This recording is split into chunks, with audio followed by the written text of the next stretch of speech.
ये सबसे पहले बात करते हैं हिमाचल प्रदेश हाईकोर्ट के बड़े फैसले की, जिसमें उन्होंने बागवानी विभाग को ये आदेश दिए हैं कि अपने विभिन्न संस्थानों में आउटसोर्स के माध्यम से जो लोग आपने लगाए हैं, अनुबंध पर जो नियुक्तियां करी है, उन सभी को रेगुलर किया जाए। और इससे लगभग 900 कर्मियों को फायदा होने वाला है। और आउटसोर्स आधार पर ये काम कर रहे थे, कॉन्ट्रेक्चुअल बेसिस पर, अनुबंध आधार पर जो है वो इनको रखा गया था।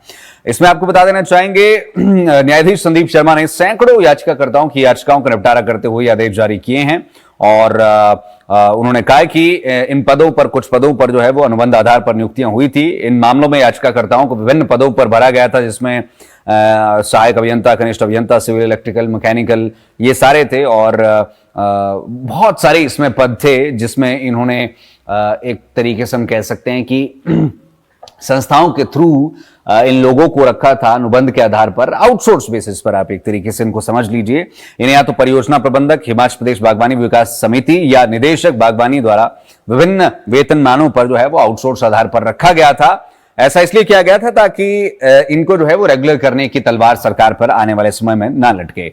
अब आपको ये बता देना चाहेंगे कि सरकार का तर्क ये अमूमन होता है कि ये सरकारी कर्मचारी नहीं है और ये एजेंसियों के थ्रू, ठेकेदारों के थ्रू लगे होते हैं। तो ऐसे में इनको रेगुलर करना या ये सारी जो कर्मचारियों को लाभ मिलते हैं वो देना सरकार की जो है वो प्रायोरिटी यहां पर नहीं होती, मतलब सरकार उसके लिए बाध्य नहीं होती।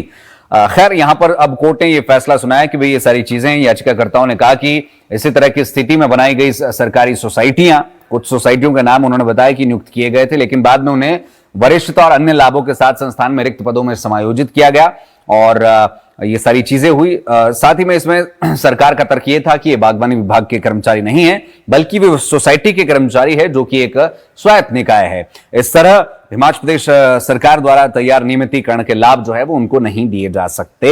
लेकिन इसमें यहां पर अब सीधी तौर पर ये कह दिया गया है कि भाई इनको रेगुलर किया जाए और सारे लाभ जो है वो इनको यहां पर दिए जाए। तो ये बड़ा फैसला यहां पर हाईकोर्ट के द्वारा लिया गया है। 900 कर्मचारियों को इससे सीधे सीधे तौर पर फायदा होने वाला है।